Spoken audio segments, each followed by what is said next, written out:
Можно е зголемување на цената на лебот и брашното со оглед на намалување на производството на пченицата во однос на изминатата година, кога во Македонија имало 330.000 тони на производство на пченица. Со ова експертите велат дека биле задоволени годишните потреби на населението. Но оваа година, како што вели професор доктор Дане Бошев, експерт за житни култури, намаленото производство оваа година на пченицата се должи на климатските промени. Се случува и други години вака да имаме намалени приноси. Овие се пред се оваа последната година како резултат на многу лошите климатски услови. Имавме исклучително ладна зима, дел од колачот си зема ниските температури, потоа имавме многу долг сушен период. Дури според моите очекувања, известно време мислам дека можеше да бидат вкупните количини на околу 150.000 тони, но поради, да кажем, во последен момент едни пообилни врнежи кои што се јавија во Скопскиот регион, во Тетово и во Битола, кои што на некој начин се главните, ако се иземе овчеполието, главните житници, ја подобрија состојбата и се дојде до тие нешто изнад 190.000 тони пченица. За сега во земјата се користат залихите од минатата година, но истите количини нема да ги задоволат потребите, па затоа потребен е увоз од Србија, Бугарија, па дури Унгарија.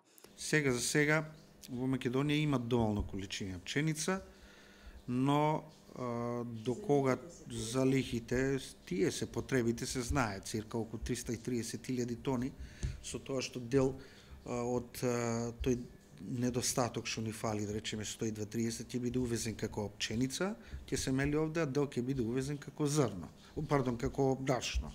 Најавите се дека и оттаму извозот ќе биде помал, а со тоа се очекува и цените да бидат повисоки. За сега цените во Македонија остануваат непроменети, но во зависност од жетвата на пченката, која е супститут на пченицата, промените во цените на лебот и брашното може да ги очекуваме по нова година.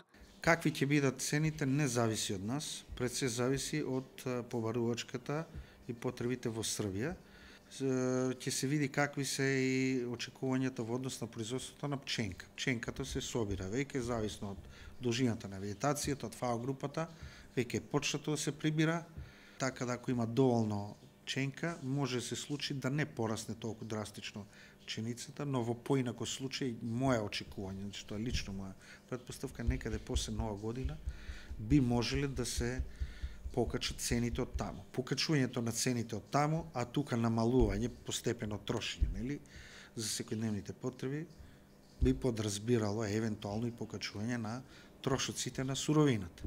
Поради лошите временски услови, годинава производството на пченица е намалено за 38% во споредба со родот од минатата година.